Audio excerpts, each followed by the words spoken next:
लक्ष द्या इकडं आता. तर आपण काल द्रव्याचं संघटन बघायला सुरुवात केलेली आहे. तर द्रव्याच्या संघटनामध्ये आपण पहिली गोष्ट म्हणजेच काय, आंतररेणवीय आकर्षण बलाचा विचार केला आणि त्यानुसार स्थायू पदार्थ, द्रव पदार्थ आणि वायू पदार्थ कशा पद्धतीनं असतात आणि त्यांच्यामध्ये काय काय बघायला मिळतं तर ते आपण बघितलं. द्रव्य कोणती भौतिक अवस्था असेल, स्थायू अवस्था असेल तर त्याच्यामध्ये दृढता असते, आकार्य असतं. त्याच्यानंतर ते काय म्हणतात आपल्याला, स्थितिस्थापक, एका ठिकाणी व्यवस्थित शांत बसलेलं बघायला मिळतं. त्यानंतर त्याचं आकारमान ठराविक असतं, आकारमान आणि आकार सुद्धा काय असतो, ठराविक असतो. संपीडता नगण्य म्हणजे नसतेच, त्याला असंपीड्य म्हटलं जातं. तर आंतररेणवी बल कसं असतं, प्रभावी म्हणजेच काय, जास्त असतं. इथं पहिल्यांदा आपण लिहू शकतो कसं असतं, जास्त आपल्याला बघायला मिळतं. कणांमधील अंतर एकदम कमीत कमी म्हणजेच काय, चिकटून चिकटून सगळे कण असतात. त्यामुळे स्थायूमध्ये आपल्याला काय होत नाही, प्रवाहितपणा येत नाही. म्हणून ते कसे असतात रे, अकार्य असतात, दृढ असतात आणि स्थितिस्थापक असतात. त्यानंतर बघा आपण काय बघितलं, द्रव. द्रव कसे असतात रे, प्रवाही. त्यांचा आकारमान ठराविक असतं परंतु आकार मात्र अनिश्चित असतो. आकार अनिश्चित का रे, कारण का आपण ते तांब्यात ओतलं तांब्याचा आकार घेणार, पेल्यात ओतलं पेल्याचा आकार घेणार, डिचक्यात ओतलं डिचक्याचा आकार घेणार. बरोबर आहे. म्हणजे ज्या भांड्यामध्ये आपण ओतू त्याचा आकार ते घेत असतं. संपीडता खूप कमी असते, कारण का म्हणूनच ते कसं असतं रे, प्रवाही असतं. त्याच्यानंतर बघा, आंतररेणवीय बल कसं असतं, मध्यम. त्याच्यानंतर कणांमधील अंतर सुद्धा कसं असतं, मध्यम प्रकारचं आपल्याला बघायला मिळतं. त्यानंतर बघा, द्रव कोणता असेल, वायू. वायूमध्ये जर आपल्याला द्रव्याचं भौतिक अवस्था कोणती, वायू असेल तर ते कसं असतं रे, प्रवाही असतं. त्यानंतर आकारमान पण अनिश्चित आणि आकार पण अनिश्चित. आकारमान अनिश्चित का, तर मी सांगितलं काल, सिलेंडर मधला जर आपण गॅस सोडला तर तो आकारमान घरा एवढं घेतो, म्हणजे छोट्या आकारमानातनं मोठ्या आकारमानामध्ये जातं. किंवा आकारमान निश्चित आहे म्हणजेच काय, छोट्या आकारमानामध्ये ते सिलेंडर मध्ये होतं. सिलेंडर म्हणजेच काय होतं, दंड वृत्तचित्तीमध्ये किंवा वृत्तचित्तीमध्ये होतं. वृत्तचित्तीमधनं ते कशामध्ये आलं रे, घनामध्ये आलं. किंवा आपली घर म्हणजेच काय, इष्टिका चित्ती. ठीक आहे, त्यातनं आपण दुसऱ्या भांड्यात पण भरू शकतो किंवा बाहेर पण फेकू शकतो. मग तिथं आकार कसा पण असेल आणि त्यानुसार काय होतं, म्हणजेच आकारमान पण निश्चित आणि आकार पण अनिश्चित. संपीडता उच्च असते, म्हणजेच काय, याच्यामधले जे कण असतात ते कुठं पण कसे वाटेल तसे फिरू शकतात, मुक्त संचार करतात. त्यानंतर आंतररेणवी बल कसं असतं, अतिक्षीण म्हणजे एकदम कमी, एकदम कमी आपल्याला बघायला मिळतं. आणि कणांमधील अंतर खूप जास्त, इथं शब्द पाहिजे, खूप जास्त. कसं असतं, खूप जास्त असं अंतर बघायला मिळतं. बघा, हे आपण काय केलं, तर आंतररेणवी बल आणि त्यांच्या अवस्थेनुसार, म्हणजेच अवस्थेनुसार आपल्याला स्थायू, द्रव, वायू असे आपल्याला प्रकार बघायला मिळाले. आता बघा, द्रव्याचं जे वर्गीकरण केलं आपण, आता हे द्रव्याचं वर्गीकरण झालं. आता द्रव्याचं वर्गीकरण करण्यासाठी दुसरी पण एक पद्धत आहे. बघा, द्रव्याच्या वर्गीकरणासाठी आपल्याला एक दुसरी पद्धत बघायला मिळते. तर द्रव्याच्या वर्गीकरणाची पद्धत म्हणजेच काय, द्रव्याचे रासायनिक संघटन. द्रव्याचे रासायनिक रासायनिक संघटन संघटन याचा आपण विचार करू शकतो. आणि याच्यानुसार द्रव्याचं परत काय केलं जातात, प्रकार पडतात. मग आता द्रव्याचे याच्यानुसार काय काय प्रकार पडतात, तर बघा, याच्यानुसार आपल्याला जे प्रकार बघायला मिळतात, पहिला प्रकार येतो तो म्हणजेच मूलद्रव्य. कोणता येतो, मूलद्रव्य. बघा, पहिला प्रकार कोणता येतो आपल्याला, मूलद्रव्य. आता मूलद्रव्य म्हणजेच काय असतं रे, लहानात लहान कण आणि तो कसा असतो, एकाच प्रकारचा अणू असतो. कसा मिळतो बघायला आपल्याला, लहानात लहान कण, किंवा आपण काय म्हणू शकतो, मूलद्रव्य मूलद्रव्याच्या लहानात लहान कणामध्ये एकाच प्रकारचे अणू काय मिळतात आपल्याला, एकच मिनिट, काय बघायला मिळतात, एकाच प्रकारचे अणू ज्याच्यामध्ये असतात त्यांना आपण काय म्हणतो, मूलद्रव्य म्हणतो. म्हणजे उदाहरणार्थ बघा, ऑक्सिजन घेतला, ऑक्सिजन आपण O2 ने दाखवतो. ह्याच्यामध्ये काय असतात रे, 2 अणू येतात. कुणाकुणाचे? ऑक्सिजनचेच. वेगळे काय प्रकार आहे का रे? नाही. म्हणजेच बघा, पहिला ऑक्सिजनचा जर अणू एवढा मोठा असेल, तर दुसरा सुद्धा केवढा असणार रे? तेवढाच असणार आहे. आणि ते एकमेकांना असे जोडले जातील. हा, तर थोडंसं माझं वेगळे वेगळे दिसेल, परंतु लक्षात ठेवायचं, जेवढा अणू हा असेल तेवढाच अणू कोणता असणार आहे? हा पण असणार आहे. आणि त्यामुळे बघा, मूलद्रव्यामध्ये काय येतात? एकाच प्रकारचे अणू बघायला मिळतात. असे आपल्याला मिळतं ते मूलद्रव्य झालं. बघा, मूलद्रव्यानंतर आपल्याला दुसरं येतं ते म्हणजेच काय? संयुग. दुसरं येतं ते काय येतं? संयुग बघायला मिळतं. संयुग. आता संयुग म्हणजे काय येतं? तर बघा, संयुगामध्ये आपल्याला काय बघायला मिळतं? 2 किंवा अधिक प्रकारचं म्हणजेच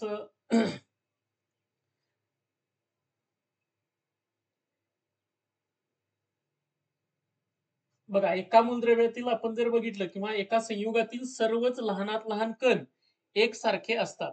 मात्र आपण जर मिश्रण घेतलं, आता ह्याच्यामध्ये संयुग एकाच प्रकारचे अणू मिळाले मूलद्रव्यामध्ये बघायला मिळालं. त्याच्यानंतर आपण संयुगाचा जर विचार केला, तर संयुगामध्ये आपल्याला काय बघायला मिळतं? तर मूलद्रव्यांचे जर संयुग घेतले तर त्याला आपण रेणू पण म्हणतो. आणि रेणूमध्ये आपल्याला काय बघायला मिळतं? उदाहरणार्थ आपण म्हणू शकतो की याच्यामध्ये उदाहरणार्थ इथं मी घेतो संयुग NO2 म्हणजेच काय? Nitrogen dioxide. ठीक आहे. आता नायट्रोजन डायऑक्साईड आपण जर विचारात घेतला तर इथं आपल्याला काय मिळतं? तर याच्यामध्ये बघा, नायट्रोजनचा एक अणू, ऑक्सिजनचा आहे, ऑक्सिजनचे 2 अणू आहेत. ठीक आहे. मग नायट्रोजनचा एक अणू आणि ऑक्सिजनचे 2 अणू, असं आपल्याला जर बघितलं तर ह्याच्यामध्ये मूलद्रव्य कसे आहेत रे? वेगवेगळे आहेत. परंतु लक्षात ठेवायचं, संयुग हे जे संयुग असतं ते पूर्ण, जर तुम्ही उदाहरणार्थ बघा, हे एक भांड घेतलं, तर ह्या भांड्यामध्ये तुम्ही जर काय भरलेला आहे? NO2 भरलेला आहे. तर NO2 ह्याच्यामध्ये भरलाय ना, तर सगळे मोलिक्युल तुमचे कसे असणार आहेत? एकसारखेच असणार आहेत. असे, सॉरी, मोलिक्युल नव्हे, रेणू. सगळे कसे असणार आहेत? एकसारखेच. याच्यामध्ये तुम्हाला काय बदल बघायला मिळणार नाही. असं ज्यावेळी असतं त्यावेळी त्याला काय म्हटलं जातं? संयुग म्हटलं जातं. आणि द्रव्याच्या रासायनिक संघटनानुसार तिसरा प्रकार जो आपल्याला मिळतो तो म्हणजे काय? मिश्रण. आता मिश्रणामध्ये सगळ्याच गोष्टी एकसारख्या नसतात. सगळ्याच गोष्टी एकसारख्या नसतात. मग आता मिश्रणामध्ये आपल्याला काय मिळतं? वेगवेगळे वेगवेगळे संयुग असतील. संयुगे एकत्र केली जातात. एकत्र केली जातात. एकत्र केली जातात. आता वेगवेगळी संयुग म्हणजेच काय? बघा, ऑक्सिजन पण असणार, हायड्रोजन पण असणार, नायट्रोजन पण, सॉरी, NO2 पण असणार, NO असणार, जे काय आपल्याला CO2 असणार, CH4 असणार, असे सगळे वायू किंवा सगळे पदार्थ ज्यावेळी एकत्र केले जातील त्यावेळी त्याला काय म्हणतात? मिश्रण म्हणतात. बघा, द्रव्याचे रासायनिक संघटक मूलद्रव्य, संयुग आणि काय तर मिश्रण, या पद्धतीने मिळतं. आणि आपण अगोदरच काय बघितलं रे? तर स्थायू, द्रव आणि वायू. आता आपण काय बघायला लागलोय? द्रव्याच्या रासायनिक संघटनानुसार मूलद्रव्य, संयुग आणि मिश्रण. बघा, त्याच्यामधला आता फरक आपल्याला इथं बघायला मिळतोय. ओके, दिसतंय? तर बघा, आपल्याला काय मिळतंय इथं? आहे का मूलद्रव्यामध्ये नायट्रोजन? बघा, सगळीकडे आकार सारखेच आहेत का? बघा रे, आहेत ना? सगळीकडे आकार कसे मिळतात? आपल्याला सारखेच बघायला मिळतात. त्यानंतर बघा, इथं ऑक्सिजनचा पण रेणू आहे का? आकार पण कसे आहेत बघा, सारखे आहेत का? आकार बघा, कुठला पण आकार घेतला तर तुम्हाला सारखेच बघायला मिळतील. म्हणून बघा, मूलद्रव्याचा घटक पदार्थ एकच व तो म्हणजे मूलद्रव्य स्वतःच असतो. आहे का? एकच असतो. अनेक प्रकारचे तिथं अणू बघायला मिळणार नाहीत. त्या बघा, मूलद्रव्याचे सर्व अणू रेणू कसे असतात? एक समान आहेत का? सगळीकडे एक समान बघायला मिळतात. सगळीकडे कसे येतात? एक समान. मूलद्रव्याच्या रेणूतील सर्व अणू एक समान व एकमेकांना रासायनिक बंधाने जोडलेले असतात. आहेत का? एक समान आणि एकमेकांना रासायनिक बंधाने जोडलेले असतात. N2 म्हटलं की ह्याच्यात काय आलं रे? 2 वेळा N. म्हणजे बघा, हा पण जेवढा असणार आहे तेवढाच कोणता असणार आहे? हा पण असणार आहे. O2 म्हटलं की ह्याच्यामध्ये 2 वेळा O आलं. बरोबर आहे? म्हणजे हा एवढा असेल तर दुसरा O पण तेवढाच असणार आहे. आणि त्यामुळे बघा, ह्याचा आकार कसे मिळतात? सारखे मिळतात. आहेत का? याचा आणि याचा आकार कसा आहे? सारखा आहे. याचा आणि याचा आकार कसा आहे? सारखा आहे. असं आपल्याला बघायला मिळतं. म्हणून बघा, इथं काय मिळालं? मूलद्रव्याच्या रेणूतील सर्व अणू एक समान असतात आणि ते एकमेकांना कशाने जोडलेले असतात? रासायनिक बंधाने जोडलेले असतात. वेगवेगळ्या मूलद्रव्यांचे रेणू अणू वेगवेगळे असतात. म्हणजे बघा, ऑक्सिजनचा आणि नायट्रोजनचा अणुरेणू कसा असणार आहे? वेगवेगळा. म्हणजे हा वेगळा आहे, हा वेगळा आहे. बघा, ह्याच्यामध्ये थोडासा कलर दिलाय ऍक्च्युली, म्हणजेच हा निळसर कलर मध्ये घेतलाय आणि हा पांढरा कलर मध्ये घेतलाय. म्हणजे अणुरेणू कसे आहेत बघा, वेगवेगळे असतात. त्यानंतर बघा, हे झालं कुणाबद्दल? मूलद्रव्याबद्दल. दुसरं कोणीतरी संयुग. बघा, आपण हे बघितलंयच आता, फक्त आता ते वेगळ्या सगळं आपण त्याच्याबद्दलची माहिती घ्यायला लागलोय. मूलद्रव्यामध्ये कसं आलं रे? एकच किंवा तो स्वतः मूलद्रव्य असतो. त्यानंतर अणुरेणू कसे असतात? एक समान असतात. मूलद्रव्याच्या रेणूमध्ये अणू कसे असतात? एक समान आणि एकमेकांना रासायनिक बंधाने जोडलेले असतात.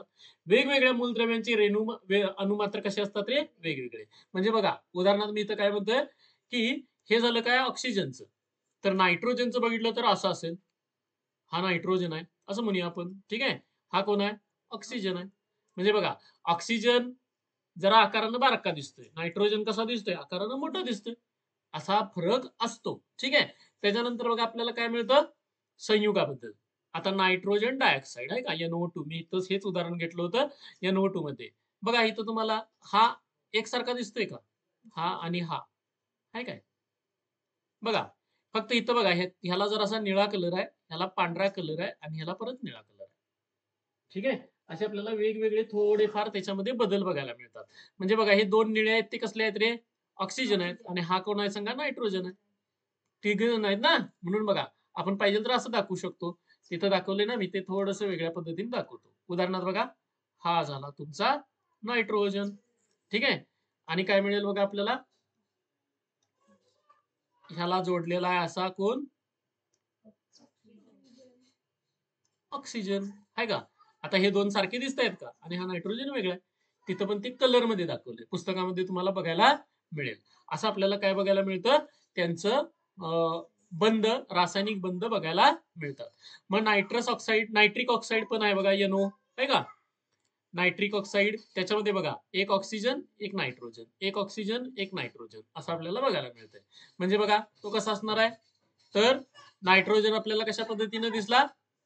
नायट्रोजन आपण या पद्धतीनं दाखवू शकतो. परत इथं आपण दाखवूया, हा नायट्रोजन झाला. ठीक आहे. आणि याला जोडलेला कोण आहे रे? ऑक्सिजन. याला जोडलेला ऑक्सिजन कसा येणार? ऑक्सिजन झाला. बघा, नायट्रोजन ऑक्सिजन NO. इथं काय होतं? नायट्रोजन ऑक्सिजन ऑक्सिजन म्हणजे काय झाला? NO2. बरोबर. हा काय झाला? फक्त NO. बरोबर आहे. हा नायट्रिक ऑक्साईड आणि हा नायट्रोजन डायऑक्साईड. लक्षात आलं का? नायट्रिक ऑक्साईड आणि नायट्रोजन डायऑक्साईड वेगवेगळी नावं आहेत त्यांची. बघा, इथं दिलेली आहेत. NO म्हणजेच नायट्रोजन डायऑक्साईड आणि NO म्हणजे काय? Nitric oxide. आता बघा, संयुगाचा घटक पदार्थ एकच वा तो म्हणजे ते संयुग स्वतः असतं. संयुगातील सर्व रेणू एक समान असतात. आहेत का? सगळे रेणू. रेणू म्हणजे काय रे? दोन किंवा दोन पेक्षा अणू एकत्र येऊन काय तयार होतात? रेणू तयार होतात. बघा, पाहिजे तर आपण इथं सांगूया. रेणू म्हणजे काय? रेणू म्हणजेच काय? दोन किंवा अधिक अणू एकत्र असतात. आता ते एकत्र कसे असतात? तर बंधाने असतात. कोणत्या? रासायनिक बंधाने. उदाहरणार्थ बघा, हा काय झाला रे? ऑक्सिजनचा अणू. हा नायट्रोजनचा अणू. हा ऑक्सिजनचा अणू. परंतु हे तिघ एकत्र आहेत, ह्याला काय म्हणणार आपण? रेणू. आलं का लक्षात? म्हणजेच बघा, त्यानंतर बघा, हा एक ऑक्सिजनचा अणू, हा एक ऑक्सिजनचा अणू आणि O2 म्हणजे काय रे? ऑक्सिजनचा रेणू. आलं का लक्षात? कारण का ऑक्सिजन ऑक्सिजन आले का एकत्र इथं? दोन किंवा दोन पेक्षा अधिक अणू ज्यावेळी एकत्र असतात, रासायनिक बंधाने जोडलेले असतात, त्यावेळी आपल्याला काय मिळतं? रेणू बघायला मिळतो. आणि ह्या रेणूमध्ये वेगवेगळं जर असेल तर त्याला आपण काय म्हणतो? संयुग. N वेगळा आहे, O वेगळा आहे, संयुग झाला. इथं बघा, CH4 कार्बन आहे आणि हायड्रोजन आहे, वेगवेगळा आहे. मला वाटतं मी याच मागल्या वेळी तुम्हाला चित्र काढून दाखवलंय मिथेनचं. कसं दाखवलंय माहितीये का? दाखवतो पाहिजे तर इथं. कार्बन दादा, कार्बन दादा हाय काय? आठवतंय का? हा, इथं एक हायड्रोजन घेतलाय, इथं एक हायड्रोजन घेतलाय, इथं एक हायड्रोजन आहे आणि इथं एक हायड्रोजन आहे. आहे का? चार हायड्रोजन झाले का? आणि एक कार्बन आहे, म्हणजेच काय आला? H4 तो मिथेन आहे आणि तो मिथेन मी इथं फक्त आता सूत्रानुसार मांडलाय. ओके, तर बघा आपल्याला काय मिळालं की याच्यामध्ये हे मिळालं काय तर नायट्रिक ऑक्साईड आणि हे काय झाले संयुग झाले. म्हणून बघा संयुगात एक घटक पदार्थ एकच व तो म्हणजे संयुग स्वतः असतो. ठीक आहे, संयुगाचे सर्व रेणू कसे असतात रे एक समान आहेत का. इथला हा रेणू हा रेणू हा रेणू सगळे कसे असतात एकसारखे दिसतात. बघा हा रेणू आणि हा रेणू आहे का एकसारखा, बरोबर. तो ह्याच्याबरोबर पण एकसारखा आहे का, आहे. हे रेणू कसे येतात एकसारखे येतात. संयुगाच्या रेणूतील घटक अणू आहेत का, बघा रेणूतील घटक अणू म्हणजे काय. म्हणून बघा आपण काय म्हणलं रे, रेणू म्हणजे काय असतं दोन किंवा अधिक अणू एकत्र येतात. म्हणून बघा इथं शब्द काय वापरलाय, रेणू मधील घटक अणू दोन किंवा अधिक प्रकारचे व एकमेकांना रासायनिक बंधाने जोडलेले असतात. दोन किंवा अधिक प्रकारचे आहेत का, उदाहरणार्थ बघा ह्या रेणूमध्ये काय आहेत दोन वेगवेगळे आहेत, ह्या रेणूमध्ये कशा आहेत दोन्ही समानच आहेत का. हे अणू आहेत आणि अणू ज्यावेळी एकत्र असतात आणि कशाने जोडलेले असतात रासायनिक बंधाने जोडलेले असतात त्यावेळी त्याला काय म्हणायचं रेणू म्हणायचं. म्हणजे रेणू कशापासून तयार होतो, अणूपासून तयार होतो. मग त्या अणू कशा असू शकतात एकसारखे किंवा वेगवेगळे. म्हणून बघा इथं संयुगामध्ये काय लिहिलंय, संयुगाच्या रेणूतील घटक अणू दोन किंवा अधिक प्रकारचे व एकमेकांना रासायनिक बंधाने जोडलेले असतात. संयुगातील घटक मूलद्रव्यांचे प्रमाण कसं असतं ठराविक. आता घटक मूलद्रव्यांचं प्रमाण कसं ठरतं, तर उदाहरणार्थ आपण एक उदाहरण बघणार आहोत ते बघू काय असेल ते. तर संयुगाचे गुणधर्म घटक मूलद्रव्यांच्या गुणधर्मापेक्षा कसे असतात वेगळे असतात. बघू काय असतात, तर हे अजून दोन आपल्याला गोष्टी सांगायच्या. त्यानंतर मिश्रण म्हणजे काय आलं बघा रे, N2 आणि NO2 म्हणजे हे नायट्रोजन आणि नायट्रोजन डायऑक्साईड यांचं मिश्रण केलं. आता या मिश्रणामध्ये बघा रे सगळं सारखं दिसतंय नाही. हे बघा हे दोघांचं आहे, हे दोघांचं आहे का, आणि हे किती जणांचं तिघांचं आहे का, तिघांचं म्हणजे दोघांचे तिघांचे असे जे रेणू आहेत ते एकत्र मिक्स झालेत आणि मिश्रण तयार झालं. बघा इथं पण तसंच आहे ना. हे बघा N2 वेगळा आहे आणि O2 वेगळा आहे. N2 वेगळा आहे, O2 वेगळा आहे का. कलर बदललेत बघा त्याचे, दोन दोन दिसतंय परंतु कलर वेगवेगळे आहेत. ठीक आहे, आता बघा मिश्रणाचे घटक पदार्थ दोन किंवा अधिक मूलद्रव्य व संयुगांचे बनलेले असतात है ना. दोन किंवा अधिक मूलद्रव्यांचे किंवा संयुगांचे बनलेले असतात. मिश्रणातील रेणू अणू दोन किंवा अधिक प्रकारचे असतात आहेत का, दोन किंवा अधिक प्रकारचे. हे काय झालं N2 वेगळा आहे आणि O2 वेगळा आहे, त्यामुळे आपल्याला दोन किंवा अधिक प्रकारचे. इथे N2 आणि इथे NO2 वेगवेगळा आहे, दोन किंवा अधिक प्रकार. मिश्रणातील घटक रेणू एकमेकांपासून भिन्न रासायनिक बंधाने न जोडलेले असतात. फक्त एकत्र केले म्हणजे उदाहरणार्थ बघा तांदळात खडे टाकले काय झालं मिश्रण तयार झालं. काय म्हणायचं मिश्रण. बघा काय कंडिशन येते, तांदळात खडे टाकले की आपल्याला मिश्रण तयार झालं का, ते एकमेकांत मिक्स हे झाले का. परंतु पाण्यात साखर टाकली द्रावण तयार होतंय, लक्षात ठेवा द्रावण म्हणतो आपण त्याला, परंतु ते काय झालं रे संयुग झालं का, ते एकमेकांत मिक्स झाले. तांदळात खडे एकमेकात मिक्स होतात का, नाही सेपरेट राहतात. ते त्याचं अस्तित्व वेगळं असते, त्याचं दिसतंय आपल्याला ते, हे बाजूला करता येते ते बाजूला करता येते. म्हणजे मिश्रण तयार होत असताना काय होते बघा, घटक रेणू एकमेकांपासून कशा असतात भिन्न आणि रासायनिक बंधाने न जोडलेले असतात. त्यानंतर मिश्रणातील घटक पदार्थांचे प्रमाण बदलू शकते. म्हणजे काही वेळेला बघा आपण काय म्हणू शकतो, तांदळात एखाद्या तांदळामध्ये आपल्याला 4च खडे गावतील परंतु दुसऱ्या तांदळामध्ये आपल्याला 15 खडे गावतील. होऊ शकते ना, म्हणजे प्रमाण बदललं. बघा एक किलो तांदळामध्ये 4 खडे सापडले आणि दुसऱ्या 1 किलो तांदळामध्ये 15 खडे सापडले. दोन्ही पण मिश्रण आहेत आणि त्यामुळे त्यांच्यामधलं घटक पदार्थ काय होतात बदलतात. इथं मात्र बदलत नाही, इथलं प्रमाण कसं असतं ठराविक असतं.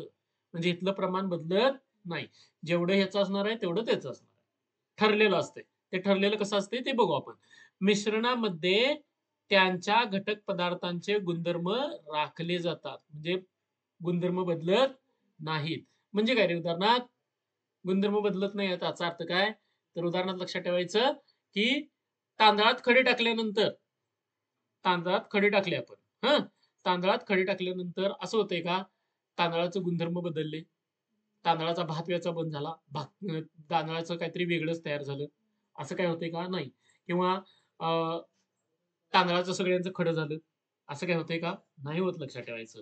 त्यांचे गुणधर्म आहे तसेच राहतात. परंतु लक्षात ठेवायचं इथं मात्र गुणधर्म बदलतात. आता इथं गुणधर्म कसे बदलतात ते आपल्याला काय करायचंय बघायचं आहे. त्यासाठी आपण कुणाचा विचार करूया, तर इथं दोन आपल्याला संयुग विचारात घ्यायचे आहेत. पहिलं संयुग आहे ते म्हणजे पाणी. कोणतं संयुग? पाणी. आता पाणी हे संयुग कसं आहे बघा, H2O असं म्हणतात. H2O म्हणजे ह्याच्यामध्ये हायड्रोजन आहे आणि ऑक्सिजन आहे. हायड्रोजनचे किती अणू आहेत? 2 आणि ऑक्सिजनचा किती आहे? 1. बघा याच्यामध्ये काय मिळालं आपल्याला, तर शुद्ध पाणी हे कशापासून बनलेलं असतं? हायड्रोजन आणि ऑक्सिजनच्या मूलद्रव्यापासून. कशापासून? हायड्रोजन व ऑक्सिजन पासून. ऑक्सिजन पासून बनतं. ठीक आहे. आता बघा रासायनिक संयुगापासून बनवलेलं असतं. आता बघा यांच्यामध्ये ऑक्सिजन आणि हायड्रोजन यांच्या मूलद्रव्यांचं वजनी प्रमाण जे असतं ते 8:1 असतं. किती असतं? हायड्रोजन सॉरी आता इथे व्यवस्थित लिहितो. हायड्रोजन व ऑक्सिजन यांचे वजनी प्रमाण वजनी प्रमाण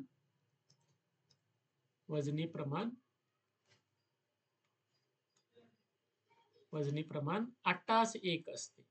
आता 8 कुणाचं? तर ऑक्सिजनचं आणि 1 कुणाचं? हायड्रोजनचं. आता कसं ते? तर लक्षात ठेवायचं हायड्रोजन H1 असतो ना आणि ऑक्सिजन काय येतो रे? 8 आणि इथं 16 असतो. ठीक आहे. इथं 1 असतो. इथे असतो 1. मला सांगा हायड्रोजनचं हे काय झालं रे? अणुवस्तुमानांक आणि हा पण काय झाला रे? अणुवस्तुमानांक. ऑक्सिजनचा हा वस्तुमानांक आहे आणि हा काय आहे? हायड्रोजनचा वस्तुमानांक. हायड्रोजन आपले किती आहेत रे? 2 ना. म्हटल्यानंतर 2 गुणिले काय होणार आहे? 1. अणुवस्तुमानांक 1 म्हणजे किती झालं? 2. ठीक आहे. ऑक्सिजन किती आहे? फक्त 1च आहे. म्हटल्यानंतर किती राहणार आहे? 16 गुणिले 1च राहणार. म्हणजे किती झाले? 16. आता यांचं प्रमाण करा. 16 भागिले 2 म्हणजे किती होणार? 2 न भाग जातोय ना. 8 आणि 1 म्हणजेच काय झालं? 8:1. आलं का डोक्यात? 8:1 आणि हे बदलत नाही. नाहीतर असं होत नाही. पाण्याचा एक रेणू काय असतो? H2Oच राहतो. असा होत नाही. H3O, H2O2 असं नाही होत. लक्षात ठेवायचं. हे वेगवेगळे संयुग आहेत. लक्षात ठेवायचं. त्याच्यानंतर असं काय होत नाही.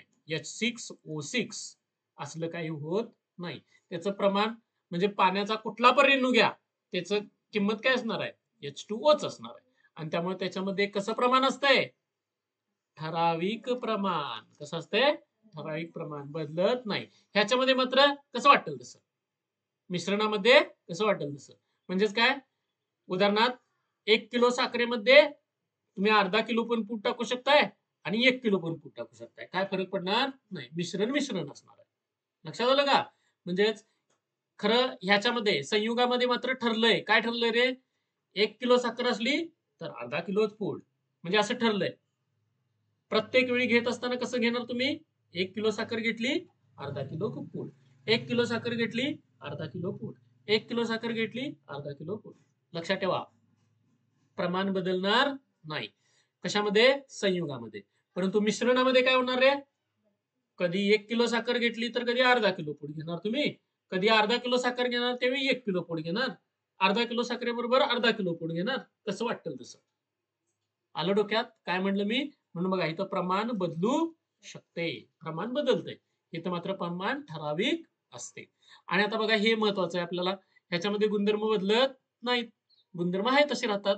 म्हणजे दगड आणि खडे आणि तांदूळ गुणधर्म काय बदललेत का? नाही. परंतु आता इथं बघा गंमत काय. पाणी कशापासून तयार झाले रे? हायड्रोजन आणि ऑक्सिजन पासून तयार झाले. लक्षात ठेवायचं हायड्रोजन हे काय करतं? हायड्रोजन हे ज्वालाग्राही आहे. काय आहे? ज्वालाग्राही. म्हणजेच काय रे? लगेच पेटतंय. आणि ऑक्सिजन काय करतंय रे? ज्वलनास मदत करतं. ज्वलनास मदत करतं. म्हणजे बघा हे पेटणार आहे आणि हे काय रे? मदत करणार आहे. कशाला? आगीला. ज्वलन म्हणजेच काय? आग पेटवल्यानंतर. म्हणजे बघा एक आहे ते स्वतः पेटतंय भसा भसा आणि दुसरं आहे ते काय करतंय? पेटायला मदत करतंय. परंतु ह्या दोघांपासून तयार होते ते पाणी पेटतंय का रे? नाही ना. आणि ते पेटायला मदत करतंय का? नाही, विझवतंय. बरोबर ना? बघा, पाणी कशासाठी वापरलं जातंय? आगीला विझवण्यासाठी वापरतो आपण. परंतु हे दोघं जण आहेत ते कसे आहेत बघा. एक आहे ते स्वतः पेटतं म्हणजे आग तयार करतं आणि दुसरं आहे ते आगीला मदत करतं. परंतु दोघांच्या एकत्र येण्यानं जे संयुग तयार होतं ते मात्र कसं आहे बघा. ते कसं आहे? आगीला विझवतं. म्हणजेच कंडिशन काय आली? ह्या दोघांचे गुणधर्म ह्याच्यात राहिलेत का? नाहीत. ह्यांचे गुणधर्म ह्याच्यात निघून गेले. म्हणून बघा इथं लिहिले. काय लिहिले रे? संयुगाचे गुणधर्म घटक मूलद्रव्याच्या गुणधर्मापेक्षा कसे असतात? वेगळे असतात. आहेत ना? आता उदाहरण दुसरं एक उदाहरण सांगतो तुम्हाला. दुसरं उदाहरण आहे ते म्हणजेच कोणतं?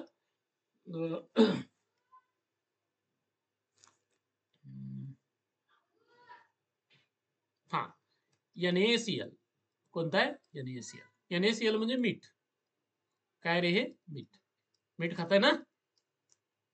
आता बघा ते कशापासून तयार झाले रे? सोडियम आणि दुसरं कोण आहे रे? क्लोरीन. सोडियम आहे ना, हा पेटतो. म्हणजे कुठल्या कक्ष तापमानाला, म्हणजे रूम टेम्परेचरला. कक्ष तापमान म्हणजे काय? Room temperature. आता असा जर बाहेर काढून ठेवला तर तो काय करतो? लगेच पेट घेतो आणि हा विषारी पण आहे. क्लोरीन वायू हा सुद्धा कसा आहे? विषारी. हे पण कसं आहे? विषारी आणि ज्वालाग्राही आहे. खरं ह्या दोघांच्या पासून तयार होते ते काय रे? मीठ. हे विषारी आहे? मला सांगा, ह्या दोघांचे गुणधर्म काय आहेत रे? विषारी. आणि ह्याचा गुणधर्म विषारी आहे? नाही, अविषारी आहे. बरोबर ना? अविषारी आहे. काय झालं रे? ह्या दोघांचे गुणधर्म इथं राहिले का? नाही. म्हणून बघा इथं काय लिहिलंय रे? परत एकदा. संयुगाचे गुणधर्म घटक मूलद्रव्याच्या गुणधर्मापेक्षा वेगळे असतात. आहेत ना वेगळे? लक्षात आलंय का? काय कंडिशन आहे? म्हणजे हे असं येतं. इथं मिश्रणामध्ये मात्र वेगळे नसतात. हाय तसेच राहतात. ठीक आहे? बघा, अशा आपल्याला मूलद्रव्य, संयुग आणि मिश्रण अशा 3 गोष्टी बघायला मिळाल्या. मूलद्रव्य म्हणजे काय रे?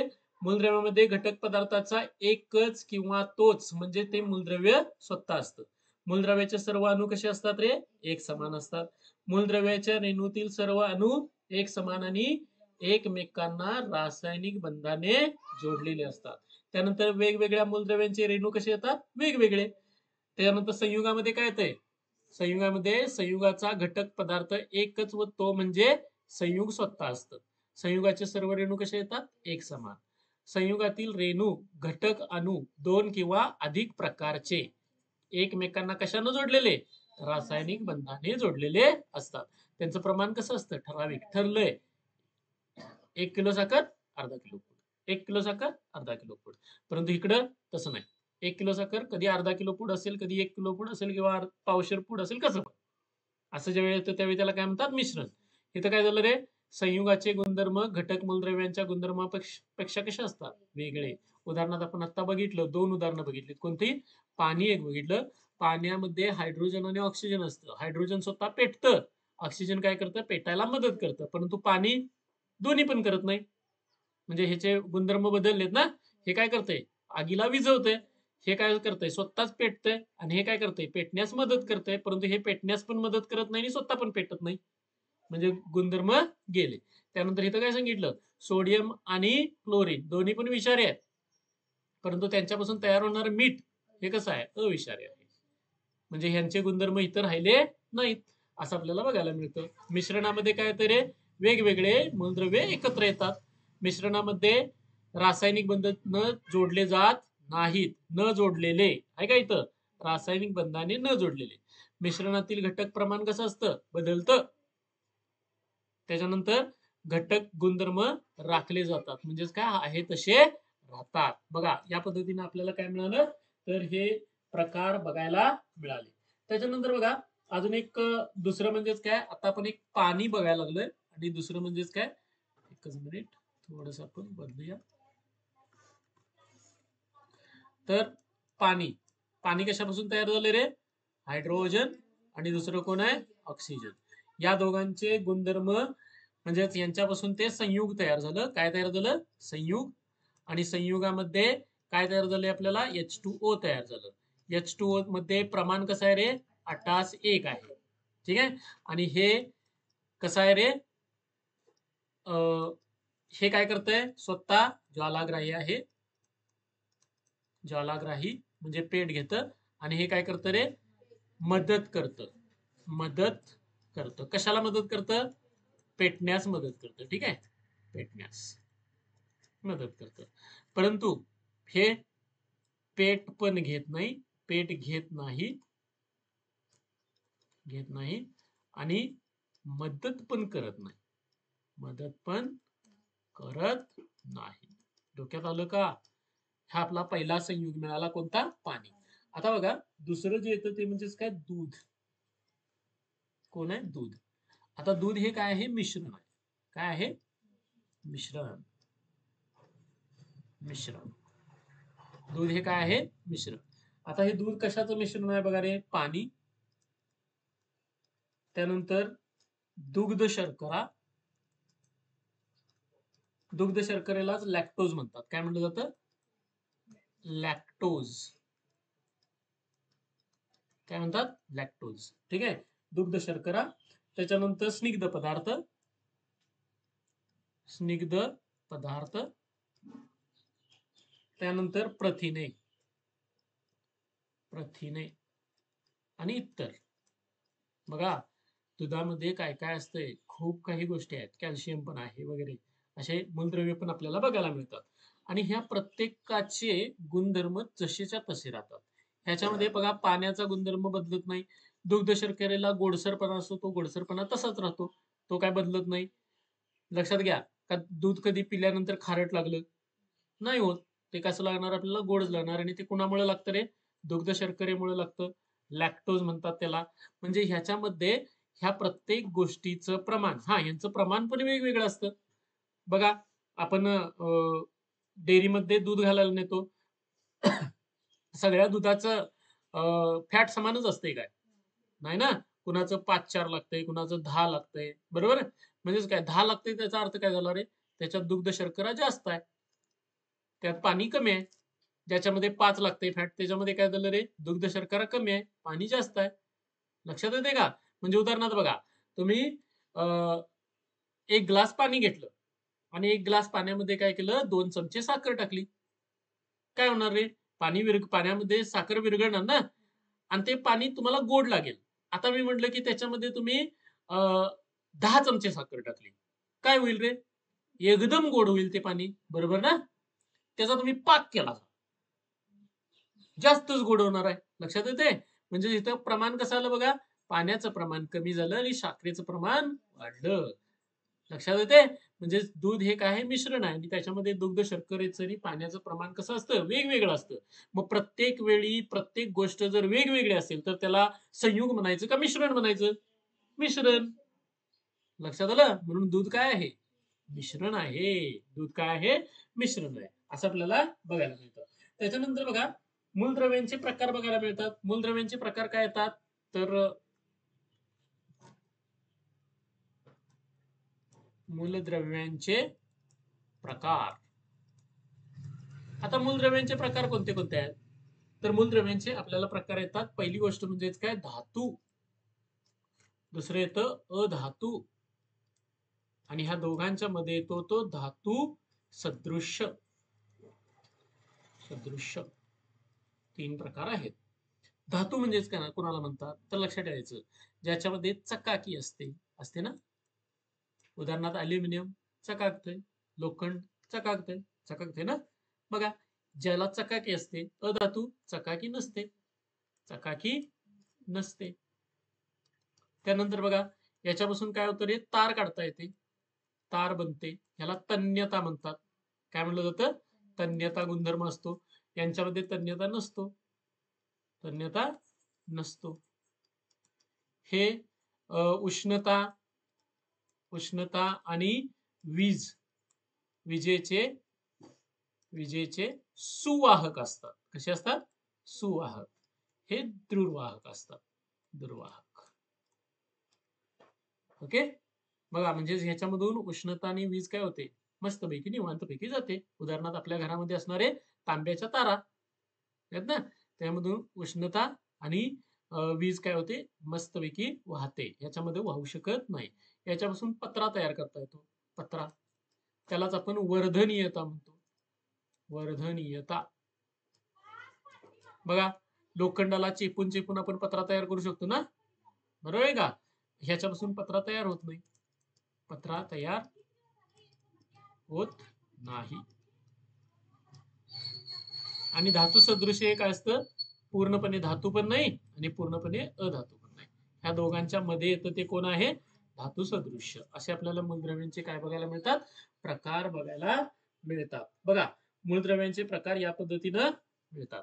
तर पहिली गोष्ट बघा, आपण काय काय बघितलं, मूलद्रव्य, सॉरी, पहिल्यांदा आपण क्लिअर करूया कशाचा वापर केला आपण, तर वेगवेगळ्या भौतिक अवस्था, स्थायू, द्रव, वायू, त्यांच्यामध्ये असणाऱ्या गोष्टी आपण बघितल्या.